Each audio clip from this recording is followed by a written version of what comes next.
What's up, everyone? Hope everybody out there has had an amazing weekend. Got this post-Indy episode here. Pretty wild. Pretty wild weekend out there, especially for Bubba Wallace getting that victory. First win in 100 races, 100 race winless streak, as he put it in victory lane now.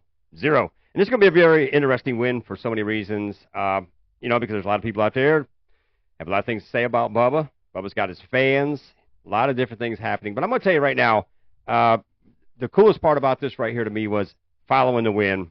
I mean, to see basically almost every driver out there on that racetrack come up to congratulate him, right there beside him, all the way around that racetrack with thumbs up, rubbing doors together, everything else, and coming into the victory celebration with him just to show their appreciation for him. And I think that's one of the things that gets lost in so many aspects because, Bubba's had a share of fans. He's had a share of non-fans.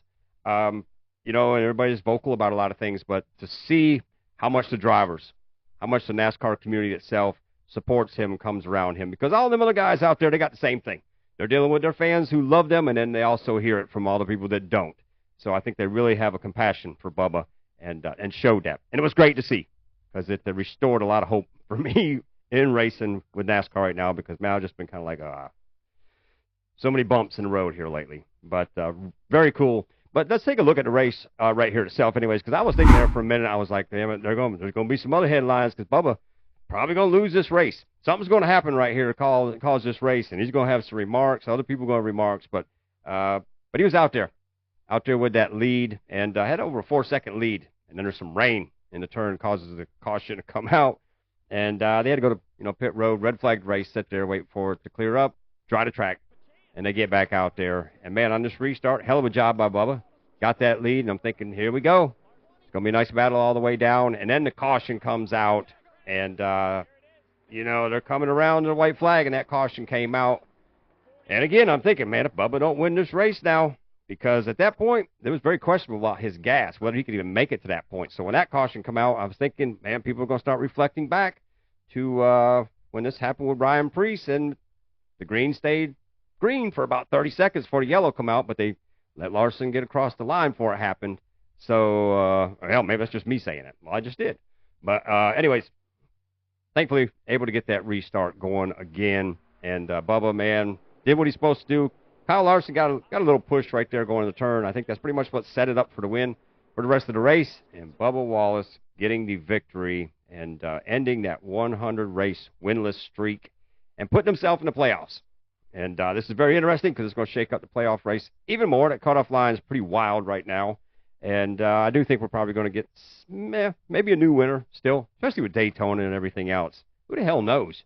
I mean, you could have somebody, again, that's way back in the pack that wins Daytona that shakes this whole thing up. So it's going to be interesting to see how all this plays out. But the cool thing about this, too, is this distracts from all the distractions right now. Because now Bubba's in there, and, Denny Hamlin's been out there saying his drivers need to win. And, I think the pressure's been even more stronger on him here with all the lawsuit stuff, all the negative news, the different things going on.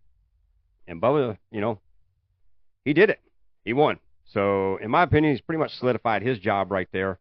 Because, again, there was the questions of what's going to happen. We still got that question of what's going to happen in December, whether they're going to keep their charters. It's going to be a big, we're going to see what plays out. Because Tyler Reddick, all these drivers they got in their contract, they need a charter to be there. So it's going to be interesting to see if something did go wrong.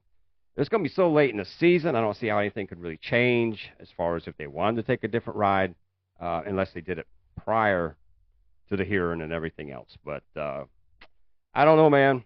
I'll be glad when this is all over and we could just be talking about racing and just hearing about racing and that's what we love. I also want to talk about the other aspect of the weekend. This was in the Xfinity Series, and man, I've boosted this guy up on different occasions, said that he was, deserving of a cup ride, but I'm going to tell you, after this last weekend, I got to think differently in so many ways, because you got to be able to grow as a driver, as a person, and everything else, and just putting somebody in risk, in danger at different times, I don't agree with that. I don't like to talk any bad stuff about drivers, but man, this is Austin Hill with what he did. I hate it. I hate this right here, this right hook. And that could have been a lot worse. And this is especially coming from a guy, I mean, Aric, he broke his back. This wreck right here, he broke his back and had to do a lot of road to recovery to get back out there. And, and then retires because he's a hell of a family man and everything else. And, running this limited schedule, and then this right here. Because it could have been a lot worse. It obviously could have been a lot worse. And the thing about this right here is if we go back through history, we got to look at Austin Hill. He's got a temper that shows out in so many ways, which I love drivers being able to express themselves and do things. But if we take a look back, him and Cole Custer right here, I mean, he just, this is losing your cool. And just, but I'm going to tell you the cool thing about this. Cole Custer got his thumb out there going, yeah, buddy, just help push me around this racetrack. But you take a look at this right here because there's been a lot of confrontations. Listen to this part right here with him and Daniel Dye. I don't know.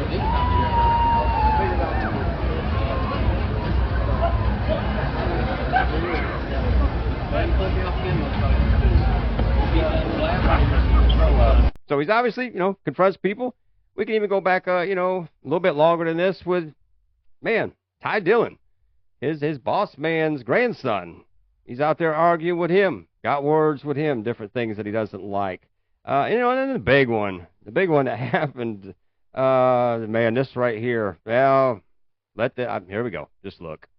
Way down to the inside comes Austin Hill, playoff driver who had a bad day, was trying to make something out of it at the end. Took a very optimistic move down into turn number 1, and here you can see gets into the back of Myatt Snyder, spinning him. Afterward, the two drivers appear to be having a discussion, and then what happens next, well, we'll let you draw your own conclusion. NASCAR has seen this footage in the last 30 minutes. So, he laid a hell of a hit out there right there.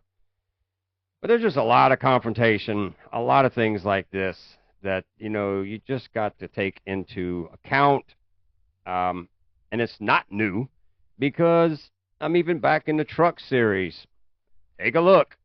Well, let's see. We saw Sauter move Hill.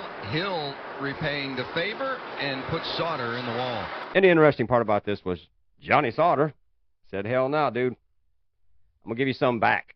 And this is live, so Sauter has just now wrecked Austin Hill.